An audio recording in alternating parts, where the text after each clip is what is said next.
Hello and welcome to FFRF's Ask an Atheist. I'm Liz Cavell, Deputy Legal Director here at the Freedom from Religion Foundation.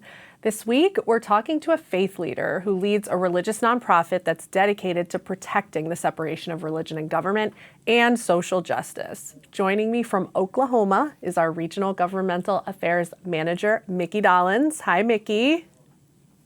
Hey, Liz. Great to be with you today. Yeah, good to see you. And also joining us remotely is Shannon Fleck, the Reverend Dr. Shannon Fleck, the new Executive Director of Faithful America, whose stated mission is love thy neighbor, no exceptions. I love that. Despite being a religious organization, they're certainly an ally in the fight against Christian nationalism here in America. So welcome to the show, Shannon. I am so happy to meet you. Thank you. So good to be here. And as always, we want to hear your thoughts on the topics we discussed today. Please leave any questions in the chat below, or you can email them to askanatheist@ffrf.org. We try our best to answer your questions live during the show. Shannon, thanks so much for talking to us today. We wanted to talk all about Faithful America, what you do, the fight against Christian nationalism. So I'll let Mickey start. I know he knows you well from down in Oklahoma.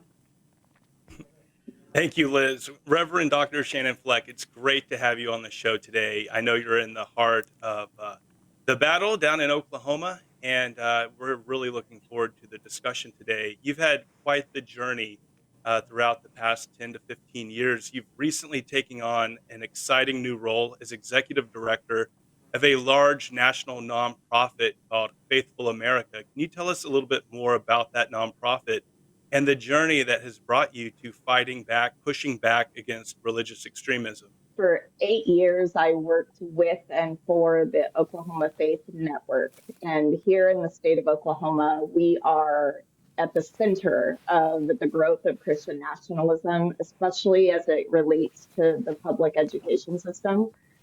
So in the last, I would say, 7 to 8 years, there has been a substantial growth in Christian nationalism rhetoric and movements here in the state of Oklahoma, and our organization there in the state stepped up to have the conversations, have the dialogue about what Christian nationalism is and how it's showing up in the state, really starting to open eyes locally.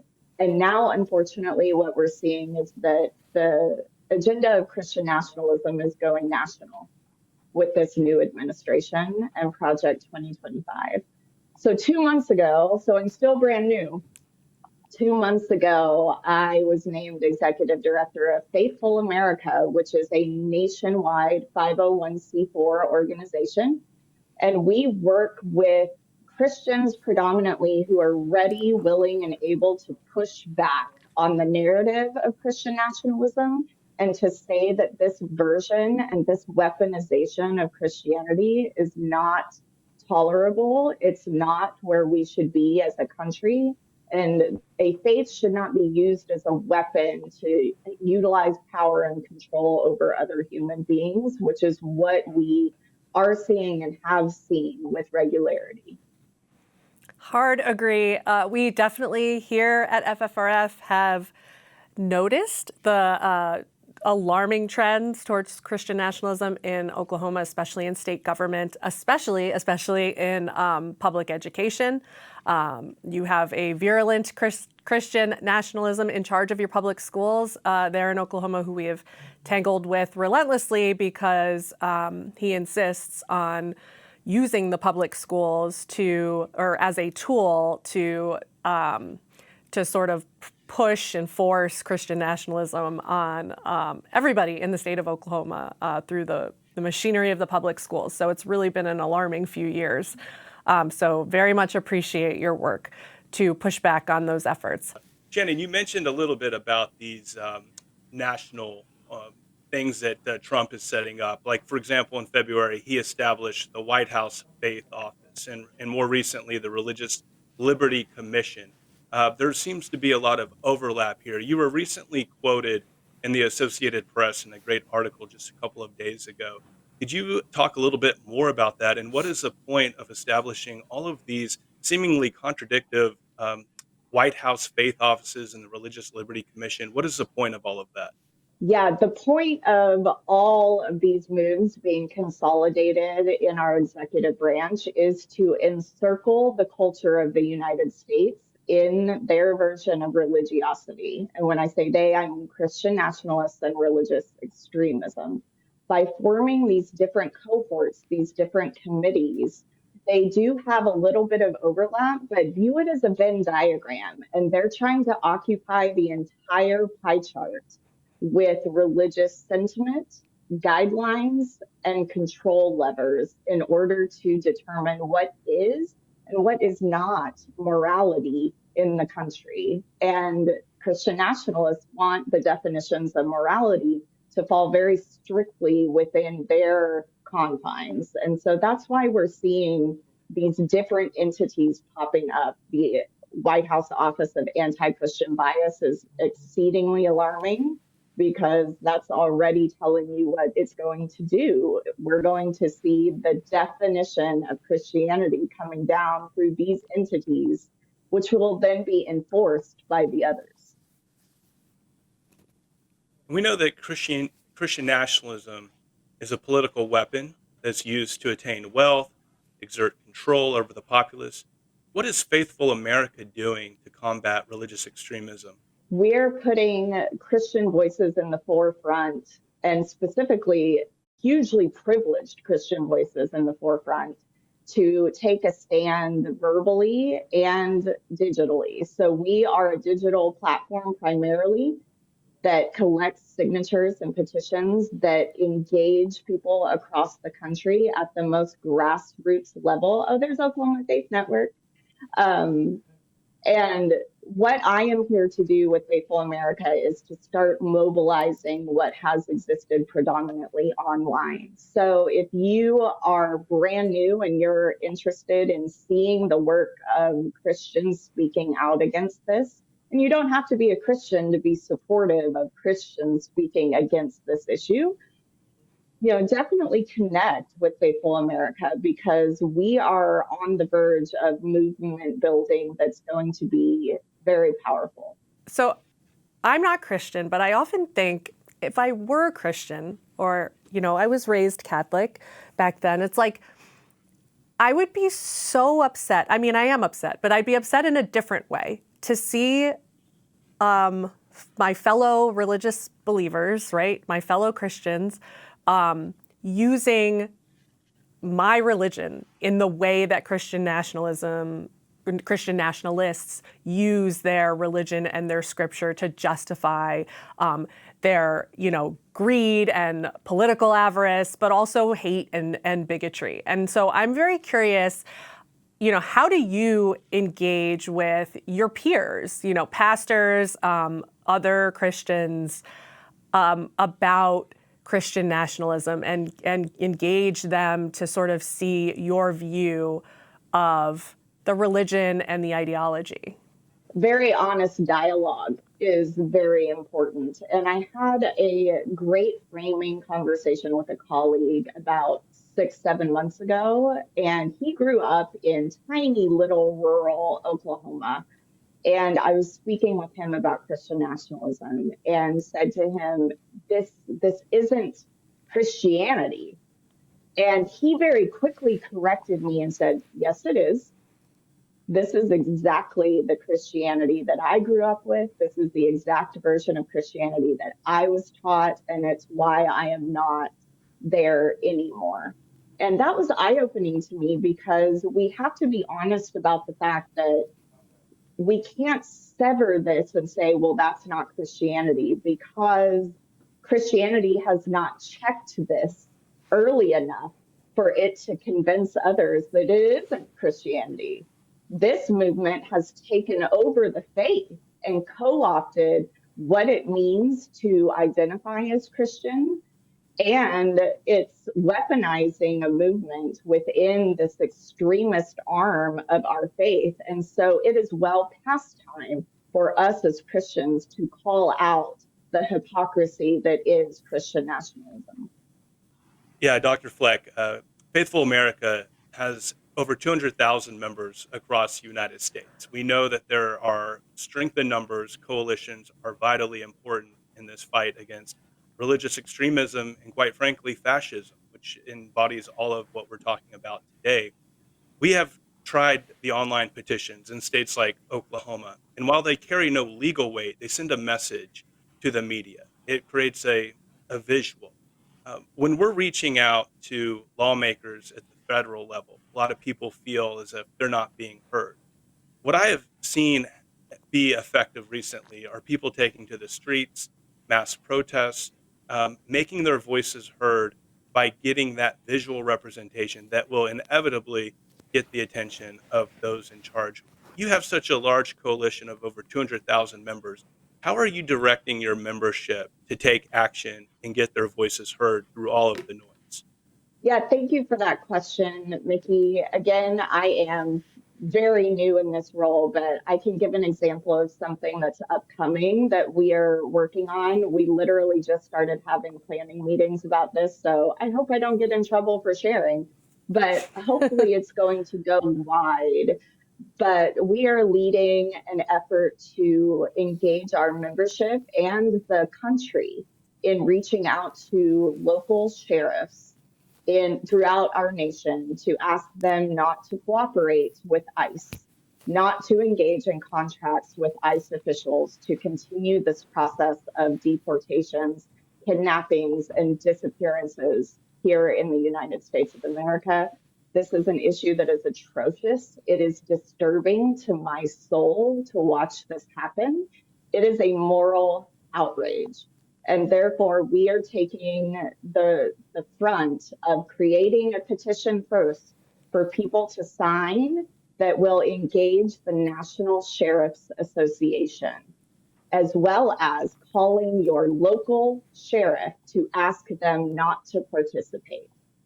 On June 24th, in Fort Lauderdale, Florida, the National Sheriff's Association will be gathering for their national conference. What we would like to do is take a huge petition and deliver it to them in person, remembering that sheriffs are not the opposition here. We want them to be partners in taking a moral stand. So we're approaching this with a moral request that sheriffs across the country not engage in ICE detaining, because this administration does not have the people power to engage in this deportation machine the ways in which they think they do. In addition to the digital arm, we are working on the ground with faith leaders in Florida to coordinate an in-person action to go alongside a hefty petition there in Fort Lauderdale. So in addition to creating the digital structure, we are engaging local grassroots organizations to uplift and empower action on the ground where there is a convening of people that we are seeking to reach. Very innovative approach to go about connecting with the sheriffs and local law enforcement. I know that in Oklahoma City, our local police department has said that we're safer by letting the population know that we're not out to detain or act as ICE agents. Police enforcement here is to protect people, and hopefully that has built some trust amongst the populace. Now, along the judicial branch, you have recently visited Washington, D.C. to hear the oral arguments in the Oklahoma St. Isidora case. What was that experience like? And what do you think would happen if the Supreme Court does side with the St. Isidora and the Catholic Church? That's an entirely alarming case that I have journeyed with from its inception here in Oklahoma. I've been with the St. Isidore case since it was at the local school board meeting of the virtual charter school board here in Oklahoma. That was in 2023. In 2024, the Oklahoma Supreme Court ruled on this in a very determined 7-1 view, which is pretty stout for an Oklahoma Supreme Court. So we were all in a bit of shock to hear at the top of this year that the United States Supreme Court was even going to hear this case. When I journeyed up to DC and listened to the oral arguments. It was very similar to the arguments we heard in Oklahoma. However, the feedback from the justices was different, and it leads us enough to believe that there is a possibility of them siding with St. Isidore. And how do we then move from that place? Because a decision in favor of St. Isidore would mean that we're opening public dollars and public funds to specific religious entities. And that is a slippery slope that has very wide boundaries. And those boundaries are going to inevitably be attempted to be narrowed in by these entities at the executive branch that we just talked about. So that's important to keep in mind, is that these offices that are being created are designed to close in the boundaries of what these decisions are going to do. Yeah. Go ahead, Liz. I just wanted to say, I think it's important. St. Isidore case really illustrates this, but so do most of the cases that touch on religion and the law that reach the United States Supreme Court, which is that when we're talking about the fight against Christian nationalism in America, that political movement is pretty advanced here. We're not just talking about like a nation or cultural movement. There are many members of the United States Supreme Court who, when ruling on cases involving the religion clauses, take a Christian nationalist ideology in how they view the question of whether and how the separation of church and state applies to government entities in this country. So I think it's just more evidence of how necessary and urgent the fight is to push back against Christian nationalism everywhere, not just within the faith and the culture, but also in the halls of government. And Mickey obviously knows a lot about that too. Dr. Fleck, you're based in Oklahoma, and we have a lot of. You've said before that Oklahoma is a testing ground for Christian nationalism. There's a lot of parallels between Oklahoma and Texas and the same people who play and as architect in those type of bills. Could you speak a little bit about what's going on in the state of Oklahoma and what you're doing to raise awareness about it? I will never shut up about how alarmed I am from the seat here in Oklahoma. In every meeting I have had in the last 2 months, have been shouting out loud that we cannot be ignoring what is happening on the ground in our red states, because states like Oklahoma, Texas, Florida have kind of been left to their own devices. The elected officials have been bought and paid for by interests that do not serve the people. And that has festered and grown over decades. So in Oklahoma, we see quite egregious and aggressive overlap of Christian nationalism with the public education system via Ryan Walters. He came into this scene as very much a lightning rod, and he has kept course with that mission, is to be a lightning rod of Christian nationalist rhetoric. Itinerary, he is implementing the full scope of what it means to be a Christian nationalist. And we see that quite visibly in his efforts to get Bibles in our classrooms, to play a required prayer for President Trump with our students, and most recently getting curriculum standards passed that are atrocious when it comes to truth and openness. It's purporting misinformation about the 2020 election. Additionally, it's implementing Christian Bible stories and lessons beginning in grade 1. And it's reinforcing this idea via curriculum that we are a Christian nation. That is the only true and correct way to be. And by educating and reinforcing that in public education, it's making that narrative true. Therein lies the whole goal of taking over the public education system for Christian nationalists, is to shape the reality that future generations grow up within. And so it's very alarming to me that the Oklahoma legislature did not step in and stop this curriculum from advancing, which they did have the power to do.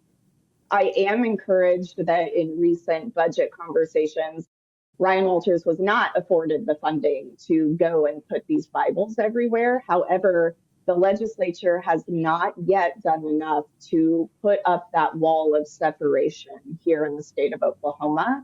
And a lot of that has to do with resourcing and resourcing the work here in these places that have been overlooked. If we continue to ignore what is happening in these places, the foundation of Christian nationalism will always have a sturdy foundation to grow from. We really are the roots of this tree. I'd like to highlight what you said about shaping a narrative. It seems that Oklahoma and many other states are passing religious resolutions. For example, last month, Oklahoma passed a resolution declaring Christ as King of Oklahoma.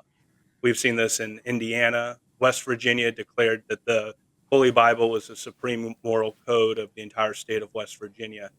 What is it about shaping this narrative that is so important to them? Do you think this is to lay the groundwork for future bills that do more than just project a symbolic gesture, but are actually rooted in taking away people's rights, harming other people's, and being justified in doing so?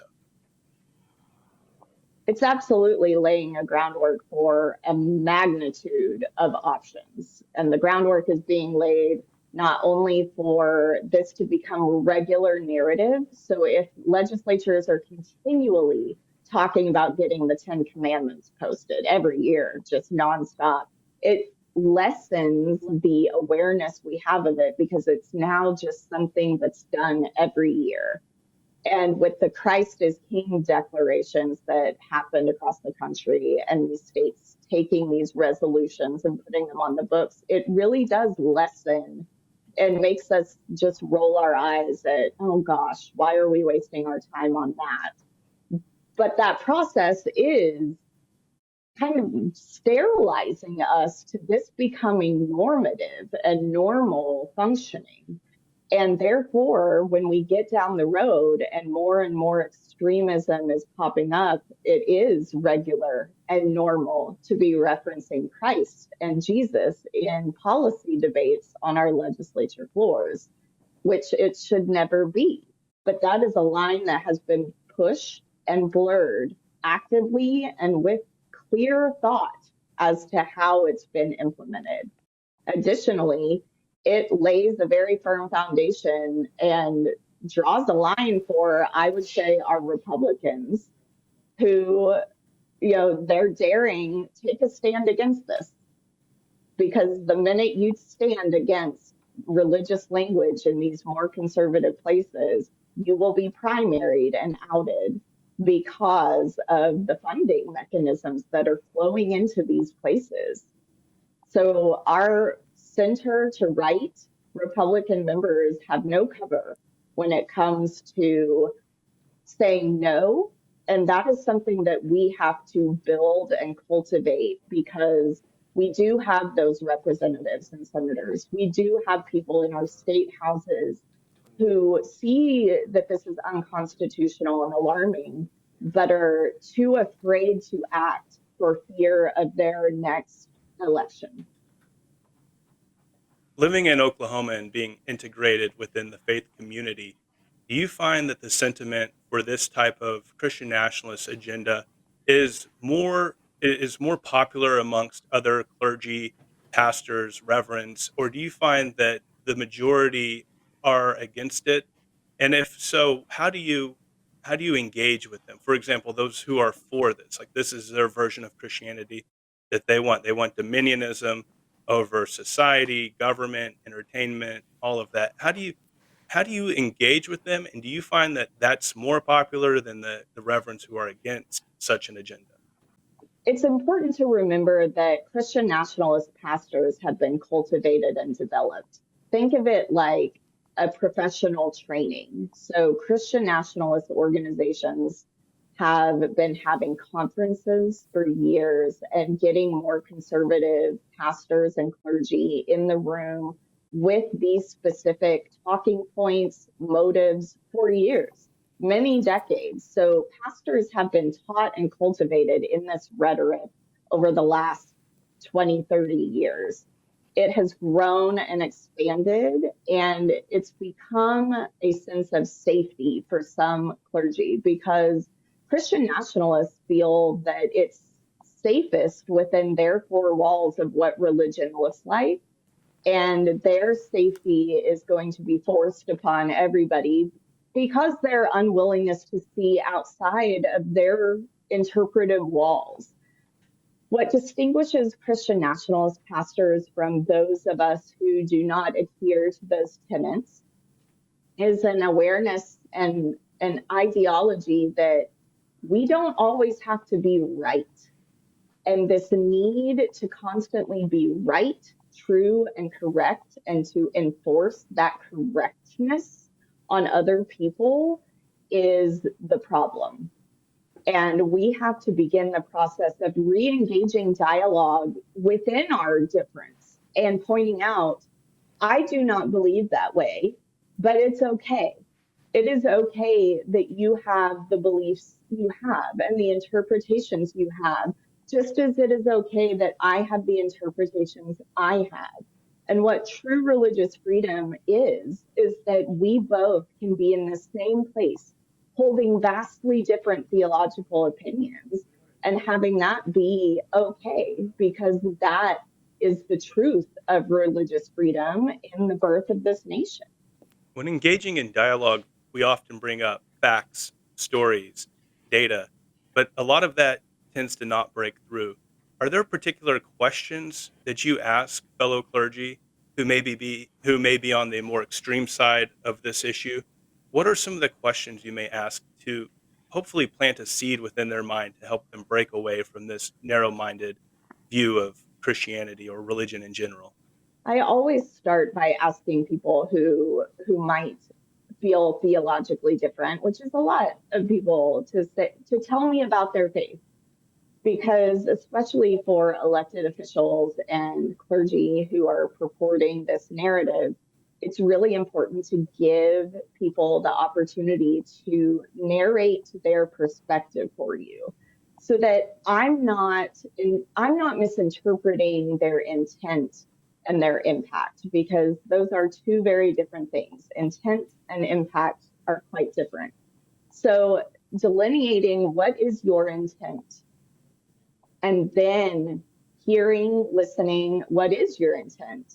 Because very rarely am I going to be told so bluntly as my intent is to save the souls of every single American, whether they want it or not. Some people would say that to me, but the narrative of having that dialogue and having people explain, walk me through, and then talking about, this may be your intent, but this is your impact. And does that impact align with what we know of Jesus's work? And usually it's not.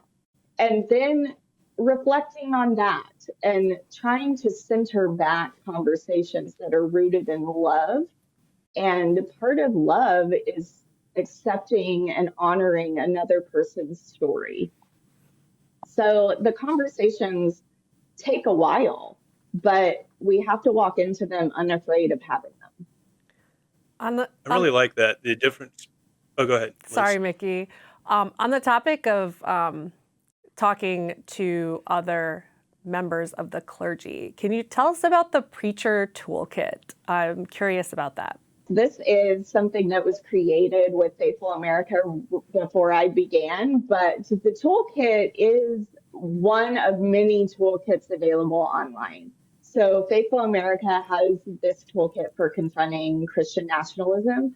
We tend to lean a little more blunt. So people of Christian persuasion will tell you that we tend to be a more blunt voice in this space. That is what we are called to do, and that's quite frankly what we are funded to do and be, and we will continue to do that until I work myself out of a job, which make no mistake, that is the goal. that I worked myself out of ever needing to do this work. Other toolkits that are so helpful lie with Americans United for the separation of church and state. They do great work around the litigation pieces and constitutional law. Also, Christians Against Christian Nationalism has fantastic resources with the Baptist Joint Committee. So there are multiple resources, multiple toolkits, with more being developed around specific actions that are taking place. So the action that I referenced earlier around sheriffs, there will be toolkits coming out. There will be graphics. There will be all sorts of things that happen via individual actions. Also, a part of our website for people who are going out and engaging in protest actions right now, we have protest sign packs on our website that can be downloaded and printed to take with you wherever you're going. And we're constantly updating the sign pack.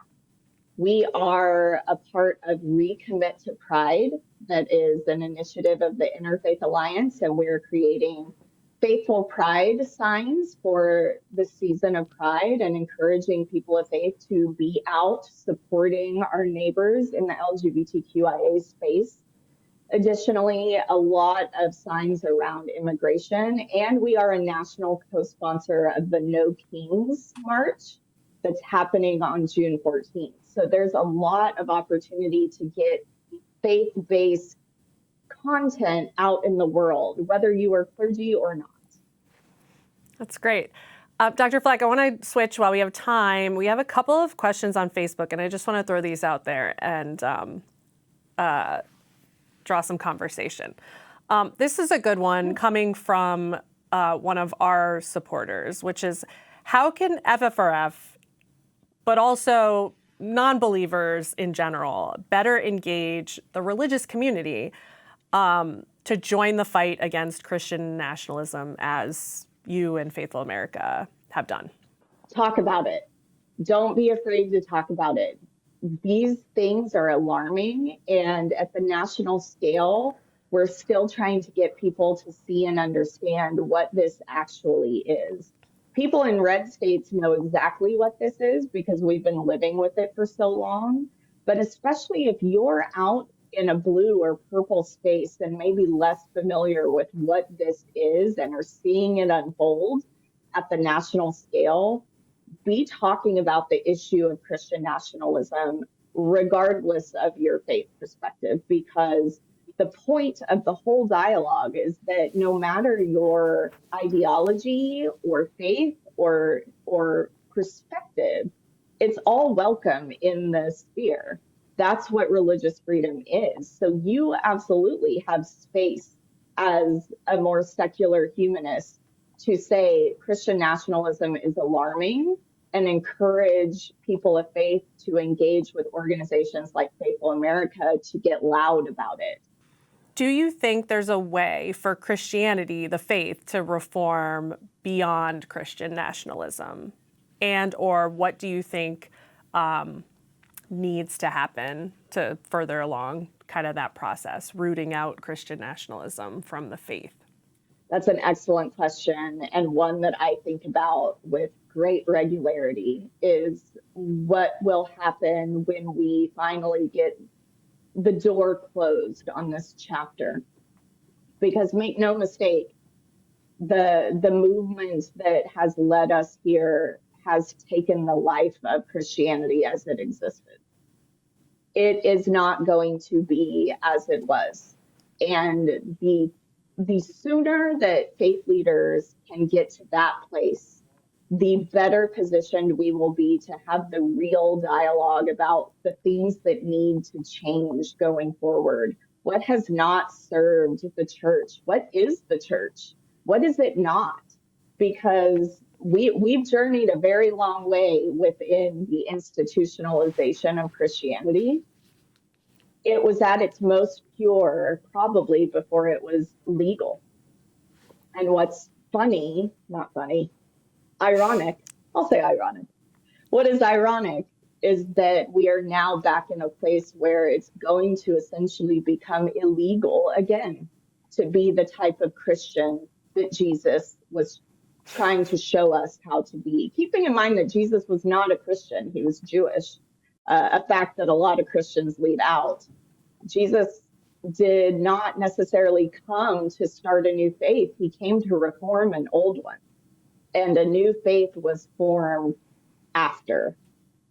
That sweet spot in between Jesus's death and the Council of Nicaea and the legalization of Christianity was probably the most pure time in Christian life, because it was based on community and not hierarchy.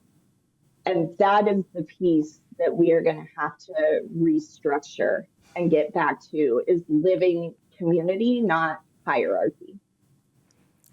I love that. And there's sort of a government side to that question, which is what past the Christian nationalist, moment that we're in.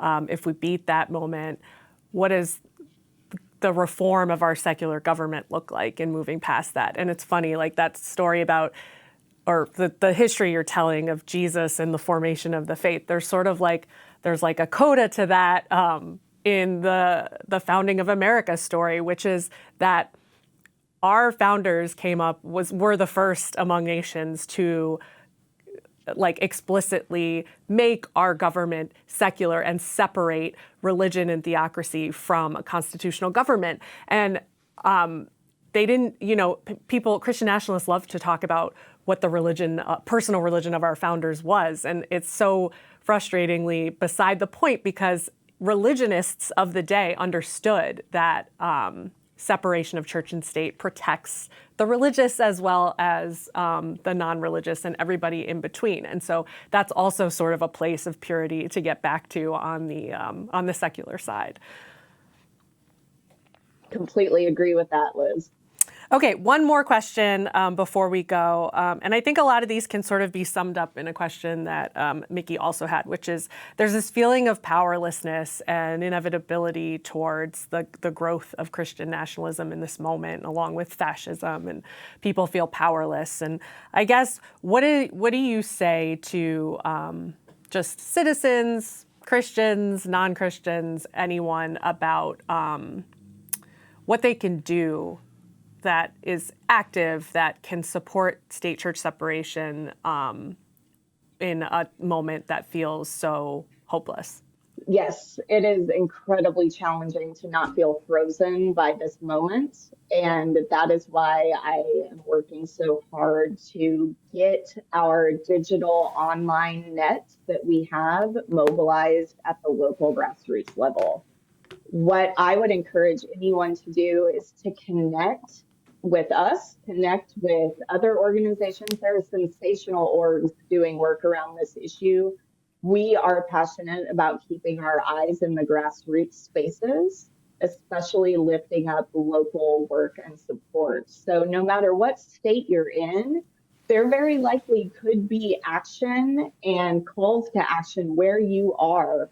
And I would like to be able to engage our list based on location, but then also by connecting through Faithful America, you can add your name to actions that are happening nationwide, so that your voice and name is showing up at the National Sheriff's Association meeting, so that your name is showing up on the steps of the United States Senate at a Pentecost Day of Action with a lot of national faith leaders, so that your name is showing up against a Catholic school principal in Portland who punished a student because the student was called a racial slur. These are the types of things that we are mobilizing around, and your voice can not only be included, but that adds you to our network to be activated in a whole multitude of creative ways. So I would encourage anyone who wants to be moved into action to connect with Faithful America, because we are creating the infrastructure of a movement. Thank you so much. 100% agree with that. And just to add to that, Dr. Fleck had mentioned earlier that on June 13th is going to be the No Kings March, organized by Indivisible. And I highly encourage anyone who can to participate. and those peaceful protests. It's incredibly important. In any other nation in the past that has undergone fascist regimes, protesting and taking to the streets and keeping it peaceful has been a key component to fighting back against the overtake of an authoritarian government. It's vitally important if you can make it participate in that. You can find more information by going to Indivisible, going on Facebook, simply search No King's March, June 13th, and try to participate if you can. Shannon, I wanted to thank you so much. Reverend Dr. Shannon Fleck, check out all of her work at Faithful America and follow all the activism that organization is doing to protect the separation of church and state. And thank you for your work in this movement. Thank you, both of you, so much. Appreciate it. That wraps up this week's episode of FFRF's Ask an Atheist. A new episode of our broadcast TV show Free Thought Matters airs this weekend. FFRF co-presidents Annie Laurie Gaylor and Dan Barker speak with New York Times opinion columnist Jamel Bowie. Well, I think the president has wreaked a lot of havoc in these first 100 days. But that's interestingly enough, it's mostly through lawless action. He's always had a hard time going back to his first term, trying to accomplish his goals through legal means, through legislation.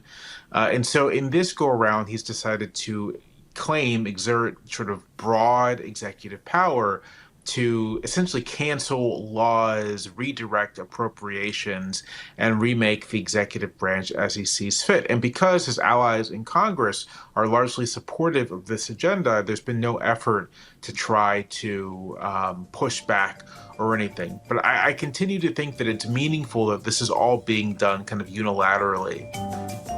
You can watch that episode on TV stations around the country this weekend and soon on the FFRF YouTube channel. And don't miss our weekly radio show, Free Thought Radio. You can find Free Thought Radio at ffrf.org/radio or wherever you get podcasts. Also, be sure to check out the latest episode of We Dissent. It's the only podcast hosted exclusively by women constitutional lawyers, including myself, discussing state-church separation. Listen and subscribe to We Dissent wherever you get your podcasts. Check us out online at we-dissent.org. For more information on the Freedom from Religion Foundation, check out our website, ffrf.org. If you're a member already, thank you. And if not, please join us. And we will see you next time on FFRF's Ask an Atheist.